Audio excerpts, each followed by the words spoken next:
Radio 2M. Faites entrer l'invité. Avec Fathia El-Aouni. Bonjour, bienvenue dans ce nouveau numéro de Faites entrer l'invité. Demain, 15 juin, est une date très attendue. C'est la reprise progressive des vols de et vers le Maroc, après près de 2 ans de fermeture suite aux mesures sanitaires en raison de la pandémie. Aujourd'hui, les chiffres sont des plus encourageants, le taux d'infection a chuté et les familles vont enfin pouvoir se retrouver. Les Marocains résidant à l'étranger vont pouvoir regagner le Maroc. Les touristes pourront de nouveau voyager au Maroc. Vous le savez, suite aux instructions du souverain, un dispositif exceptionnel est mis en place pour permettre à nos MRE de rejoindre le royaume. Face à l'inquiétude de la flambée des prix, Sa Majesté le roi Mohamed VI a donné ses hautes instructions à l'ensemble des intervenants afin d'œuvrer à la facilitation de leur retour au pays à des prix abordables, que ce soit pour l'aérien ou le maritime. Le souverain a également donné ses instructions pour que toutes les représentations diplomatiques et consulaires facilitent les démarches administratives. Et dans le sens inverse, pour les Marocains qui doivent se rendre en France, qu'en est-il ? Quelles sont les mesures pour entrer sur le territoire français ? Quels sont les vaccins reconnus ? Quels sont les documents nécessaires ? Vous avez été très nombreux à nous poser des questions en ce sens.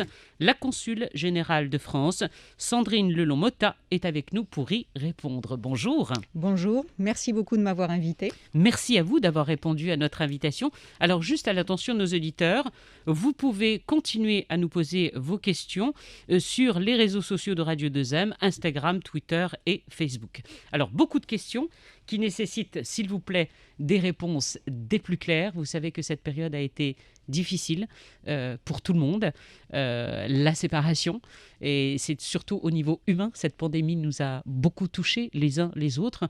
Aujourd'hui, on a tout simplement envie de se retrouver de chaque côté des frontières. Alors, ma première question, le Maroc, au jour d'aujourd'hui, est-il toujours sur la liste orange ? Oui, le Maroc, en effet, est toujours sur la liste orange. Les autorités françaises ont défini, donc, à partir du 9 juin, une stratégie de réouverture des frontières et ont défini trois zones. Une zone verte, une zone orange, une zone rouge, au regard des indications données par l'Union européenne. Donc, à ce jour, le Maroc est sur une liste orange, mais c'est une situation aujourd'hui, au 14 juin. La situation est évolutive et nous espérons bien évidemment que cette situation va pouvoir évoluer dans le bon sens pour le Maroc. Ben oui, parce que nous, au Maroc, on ne comprend pas trop, parce que les chiffres sont des plus encourageants. Le taux d'infection a largement baissé. Donc, on peut se dire qu'aujourd'hui, toujours sur liste orange, mais ça peut bouger. Nous espérons en effet, la liste est toujours revue par les autorités européennes et ensuite les autorités françaises en moyenne à peu près tous les 15 jours. Différents indicateurs sont évidemment regardés et nous espérons que ça évolue dans le bon sens pour le Maroc, en sachant en effet que l'épidémie a été très très bien maîtrisée au Maroc. Et donc nous avons de bons espoirs, mais ça ne dépend pas de nous. Ça ne pouvait pas être mieux, hein. Le taux de vaccination est en augmentation, les chiffres en baisse. La mesure du statut liste orange, c'est aussi sur le nombre de tests ? Oui, exactement. En effet, et c'est vrai que c'est quelque chose qui est important toujours, c'est le nombre de tests qui est réalisé dans chaque pays et du taux d'incidence. Ici, on voit que les chiffres sont excellents en matière de décès, en matière de nombre de personnes en réanimation sur le royaume, dans les hôpitaux marocains.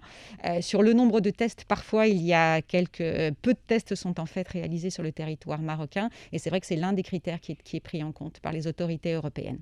Alors, quelles sont les mesures mises en place pour la France pour entrer sur le territoire ? Le vaccin est-il obligatoire ? Le vaccin n'est pas obligatoire, puisqu'en fait, il y a une distinction sur les modalités d'entrée sur le territoire selon que l'on soit vacciné ou non vacciné. Mais même si l'on n'est pas vacciné ou pas vacciné par un vaccin qui est reconnu par l'Agence européenne du médicament, il est toujours possible de rentrer sur le territoire français lorsqu'on rentre dans un cas de motif impérieux. Justement, on va parler du vaccin parce que là où le bas blesse, le vaccin Sinopharm, reconnu par l'Organisation mondiale de la santé, considéré comme sûr et efficace, n'est pas en revanche reconnu par la France. Pourquoi ? Alors, à ce stade, et j'insiste bien à ce stade, le vaccin n'est pas reconnu par la France parce qu'il n'est pas homologué par l'Agence européenne du médicament. Et les autorités françaises se sont tenues à la liste des vaccins qui sont homologués par l'Agence européenne du médicament.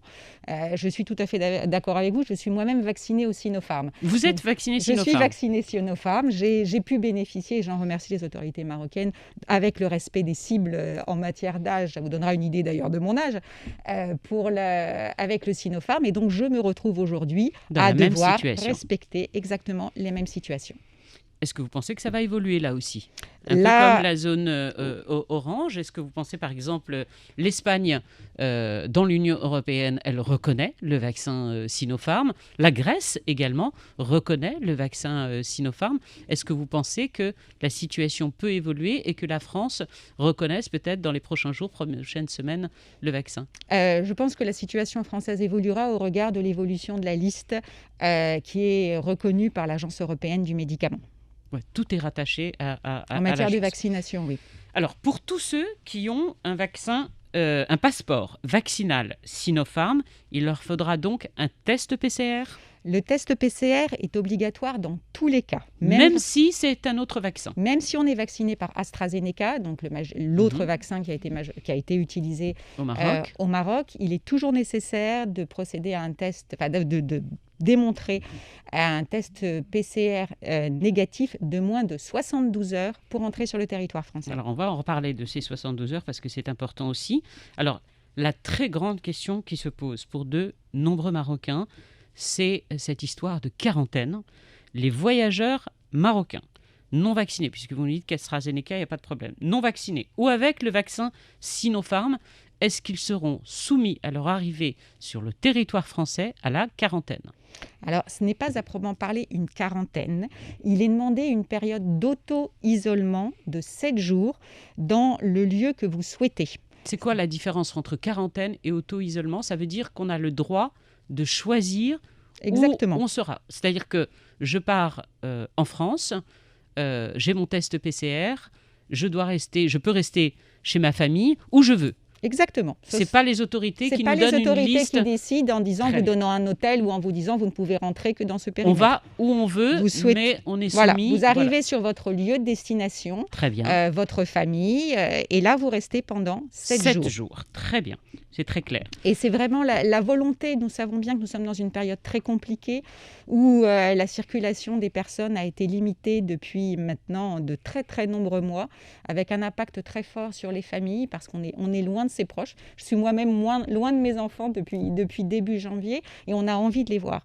Mais on voit bien que la situation épidémiologique est très évolutive, que certains variants sont très inquiétants et cette demande d'auto-isolement de 7 jours, elle vise en fait à localiser les personnes au cas où. Et éviter qu'une situation qui a été bien maîtrisée en France, comme elle a été très bien maîtrisée également au Maroc, ne reflambe pas.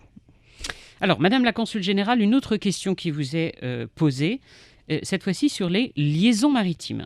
La durée du test PCR ne sera plus valable à l'arrivée. Les autorités marocaines, puisque nous avions reçu une représentante du ministère des Affaires étrangères lundi dernier, ont prévu des tests à bord. Est-ce que cela suffira pour les voyageurs pour qu'ils n'aient aucun problème et qu'ils voyagent sereinement? C'est-à-dire que le test PCR obligatoirement sera fait la veille de l'embarquement. Il sera fait la veille de l'embarquement, mais dans le cas, les autorités françaises demandent un test de PCR de moins de 72 heures. 72 heures. Ce qui n'est pas 48 heures dans le sens France-Maroc. Là, parfait. C'est un test de moins de 72 heures, donc il sera évidemment vérifié à l'embarquement, donc pour les traversées Tanger 7.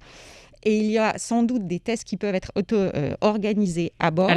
Et ensuite, à l'arrivée, logiquement, des tests qui seront antigéniques à l'arrivée. Une possibilité de test antigénique à l'arrivée. Autre question qui vous est posée, ce fameux motif impérieux, est-ce qu'il est toujours exigé par les autorités françaises? Alors là, il convient également de distinguer en fait entre les deux types de vaccination, puisque pour une personne qui a été vaccinée par l'AstraZeneca, il n'y a plus de motif impérieux.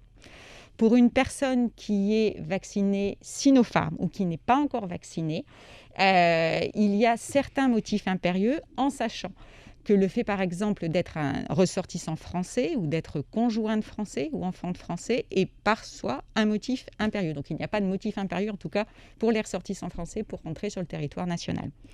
Cette liste des motifs impérieux, elle est prévue, alors j'ai d'ailleurs le document avec moi, sur l'attestation de déplacement qui est disponible. On peut se procurer sur le site de tous les consulats. De tous les consulats, sur le site de l'ambassade, exactement, et Mhm. qui explique bien en fait tous les cas sur lesquels on a un motif impérieux pour entrer sur le territoire français. Alors, des auditeurs, justement, depuis hier, posent des questions. Et en fait, sur cette liste, il y a des choses où il n'y a aucune case possible à cocher. Et si vous pouvez, s'il vous plaît, nous éclairer sur cette incertitude qu'il y a, notamment pour... j'ai un rendez-vous, c'est un auditeur qui vous la pose, si un rendez-vous médical en France pour une opération chirurgicale, est-ce que c'est un motif impérieux ? Alors, comme vous le dites, en effet, ce n'est pas un cas qui est prévu sur l'attestation. Alors, je fais quoi ? Alors, là, la distinction est si en cas d'urgence médicale vitale, il est toujours possible de solliciter... Une opération chirurgicale, on peut dire que c'est quand même un cas vital. Quelqu'un qui se déplace pour une opération. Voilà, c'est une c'est quand même opération une qui urgence. ne peut pas être réalisée Voilà. au Maroc ou un traitement cancéreux qui doit être suivi de manière récurrente en France, ou voilà, des choses véritablement... La notion en fait qui nous est donnée par les autorités et par le ministère de l'Intérieur, c'est la notion d'urgence médicale vitale. Donc dans ce cas-là, il est nécessaire de solliciter ce qu'on appelle un laissez-passer auprès des services consulaires français. Nous instruisons ces demandes, elles sont instruites en France par le ministère de l'Intérieur. Et la procédure est la même dans tout le réseau consulaire. C'est-à-dire que dans tous les pays du monde qui sont actuellement en zone orange, il existe la même procédure, la procédure de laissez-passer, qui est instruite donc au niveau central. Et dans les cas les plus graves, oui, nous délivrons bien évidemment des laissez-passer. Si je veux rejoindre ma famille que je n'ai pas vue depuis 2 ans, c'est une autre question qui vous est posée. Et elle est sur le volet humain, de la souffrance qu'ont beaucoup... voilà, il y a une attente énorme. Je ne sais pas ce que vous allez me répondre, mais si je veux rejoindre ma famille que je n'ai pas vue depuis 2 ans, s'il vous plaît, est-ce que la France considère cela comme un motif impérieux ? Alors là aussi, reprenons, et ça, c'est vrai que je me répète un peu, il y a une grande distinction suivant le type de vaccination. Non, mais répétez-vous parce qu'on a besoin que ce soit clair pour tout le monde. Donc répétez-vous s'il le faut, c'est pas grave. Donc lorsqu'on est vacciné AstraZeneca, il n'y a pas de motif impérieux. Et donc vous pouvez très bien rejoindre votre famille, assister en fait, au si mariage. j'ai bien compris, tout ce qui est AstraZeneca, on voyage et on bouge comme on veut. Donc on Sauf, va il y a toujours focaliser sur le signe. nécessité d'un test PCR Oui, dans le tous les cas. PCR, ouais, et on va le rappeler en fin d'émission. Mais je ne suis pas vacciné, ou alors j'ai le vaccin Sinopharm, puisque c'est là le problème. Nous l'avons bien compris. Dans ce cas-là, on se retrouve un petit peu comme dans la situation des urgences médicales. C'est-à-dire qu'il est dans des cas très précis, notamment par exemple pour assister à des funérailles ou assister à un jeune enfant qui est malade. C'est la même procédure, il faut solliciter un laissez-passer auprès des services consulaires. Donc ce monsieur ne peut pas partir en France retrouver ses enfants.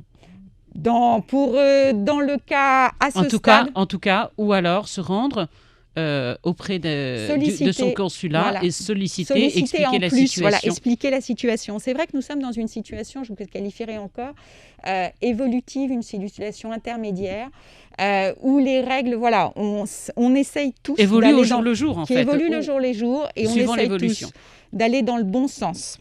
Et on a bien vu d'ailleurs pourquoi les situations se sont améliorées dans nos 2 pays, parce que des décisions très strictes ont été prises. D'ailleurs, je dis toujours, on n'aurait jamais pu imaginer en France de retrouver les notions de couvre-feu, d'attestation de déplacement. Moi, j'ai pris mes fonctions au Maroc au 1er septembre 2020, donc j'ai vécu le premier confinement. Et le fait de pouvoir, entre guillemets, aller faire ses courses, il fallait télécharger son attestation, et la notion de couvre-feu était quelque chose de dire. Paris, tout fermé à partir de 18h, c'est quand même peu imaginable. Et on voit bien d'ailleurs lorsqu'on voit les images françaises des terrasses, comment la fait de revenir, et c'était comme une renaissance à la vie. Mais nous sommes dans une situation intermédiaire. Et toutes ces restrictions qui sont encore imposées, elles sont imposées pour que la situation s'améliore véritablement. Donc en effet, c'est une situation évolutive. Nous militons pour que, bien évidemment, les bonnes conditions du Maroc soient prises en compte, que le Maroc puisse changer de zone, ça ne nous appartient pas, et qu'ainsi les mouvements de population peuvent reprendre et qu'il y a un retour à la normale. Très bien. Alors, autre préoccupation et de nombreuses questions en ce sens, 43 000 étudiants se rendent chaque année en France pour leurs études. Comment ça va se passer pour eux? Et je vais aller un petit peu plus loin parce que les questions viennent des parents, bien évidemment.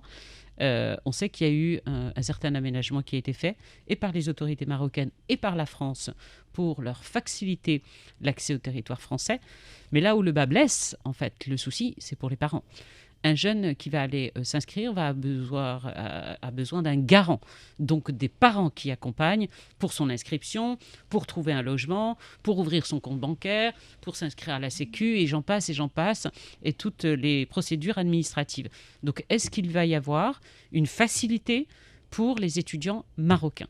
Alors, pour les étudiants, bien évidemment, le fait d'être un étudiant ou d'être un étudiant admissible, par exemple, pour les oraux de grandes écoles, c'est un motif impérieux. Donc là, il n'y a pas de difficulté.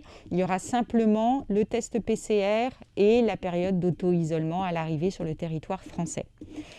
Concernant les parents, et je vous comprends tout à fait parce que je suis moi-même mère de grands enfants. Je vais vous demander juste de vous mettre bien devant le micro. Pardon, voilà. Excusez-moi. Non, je vous en prie. Je suis moi-même mère de grands enfants, donc je comprends parfaitement l'inquiétude des parents. Surtout, de voir partir ses enfants, c'est quelque chose de très angoissant.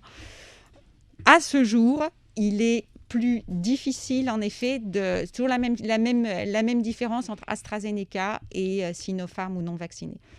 Si les parents sont vaccinés par AstraZeneca, il n'y a pas de difficulté, ils peuvent rentrer sur le territoire français.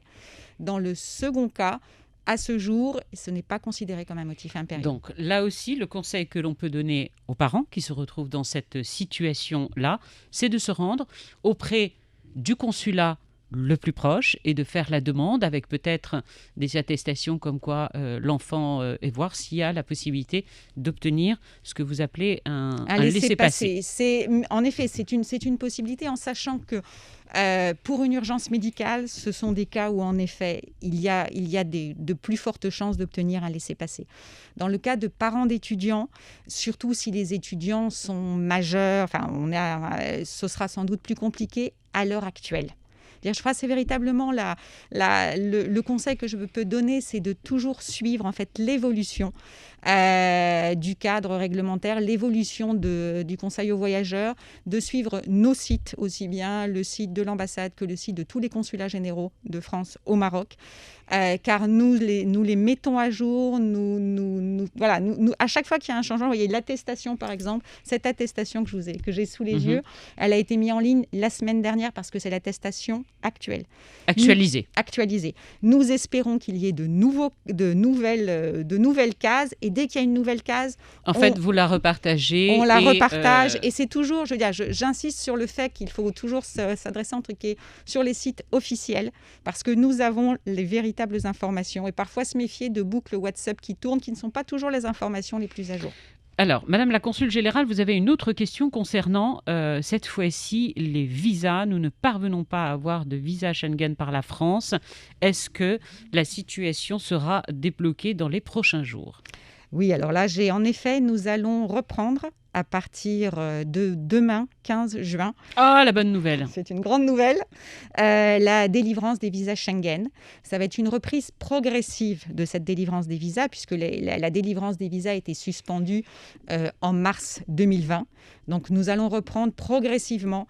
Les rendez-vous vont être très progressivement ouverts chez notre prestataire TLS. Et là aussi, il est important de suivre toujours ce qui est indiqué sur le site du consulat général.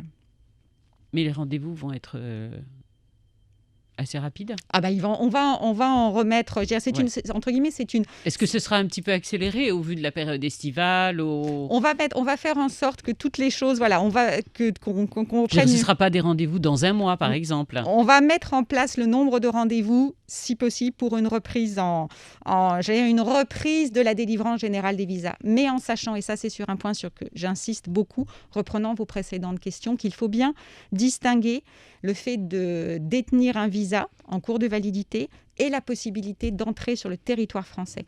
Car les deux choses sont déconnectées.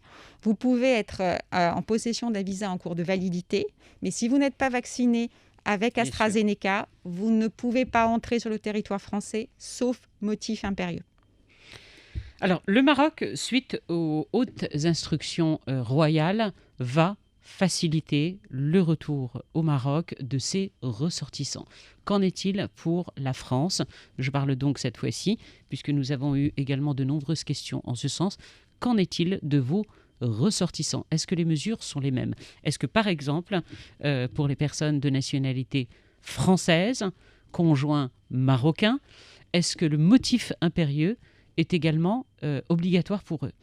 Alors, il n'y a pas de motif impérieux pour les ressortissants français. Donc, pareil, il y a des facilités. Voilà, comme il pour n'y a nous, pas de motif. Exactement, c'est la même chose. ressortissants. Il n'y a pas de motif impérieux pour les ressortissants français, leurs conjoints et leurs enfants pour entrer sur le territoire français. Un ressortissant français peut toujours entrer sur le territoire français. Et quand je dis ressortissant français, c'est également, bien évidemment, les binationaux.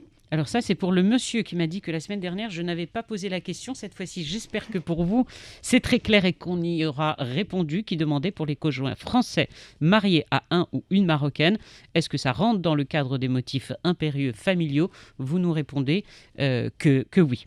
Les ressortissants français seront-ils eux aussi soumis au PCR ? Oui. Hein, vous avez répondu. PCR ça pour dans tout le monde. Autre question. L'histoire de la quarantaine, on en a parlé tout à l'heure. Est-ce que ça va s'appliquer également aux ressortissants français ? La même chose selon la vaccination. C'est-à-dire moi-même, je suis vaccinée Sinopharm lorsque j'aurai mes vacances, je pense, au mois d'août. Et si la situation n'a pas évolué d'ici là, et ça nous ne le savons pas encore, j'aurai une période d'auto-isolement de 7 jours à l'arrivée sur le territoire français, dans le lieu de mon choix.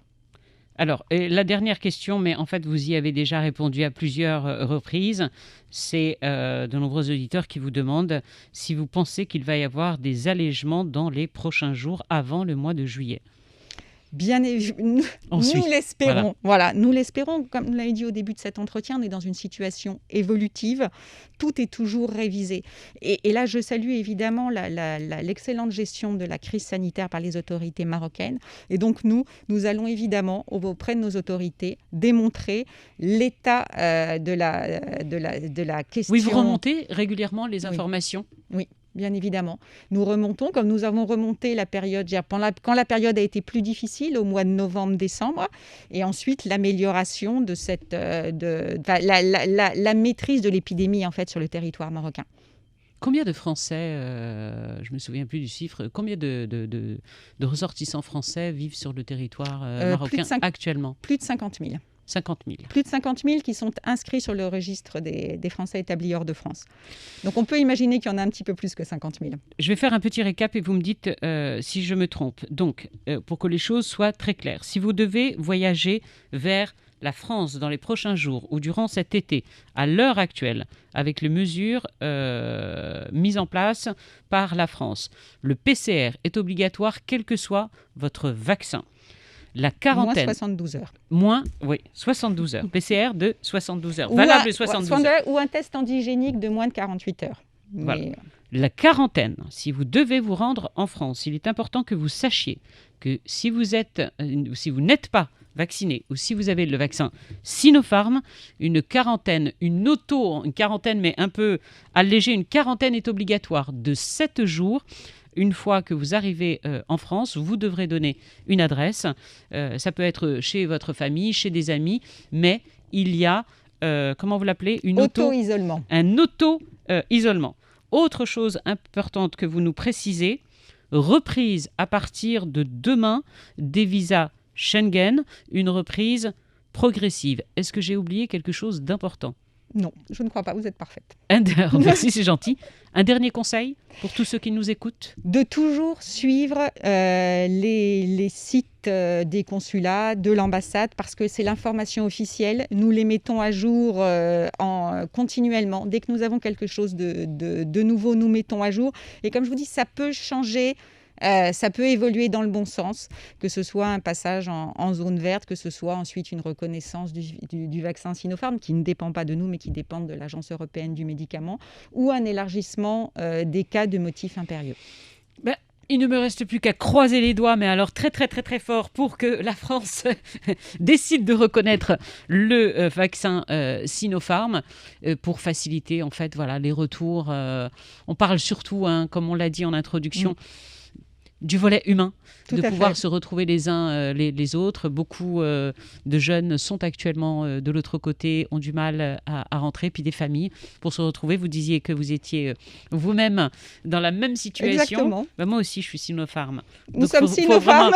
Faites remonter l'information, s'il vous plaît.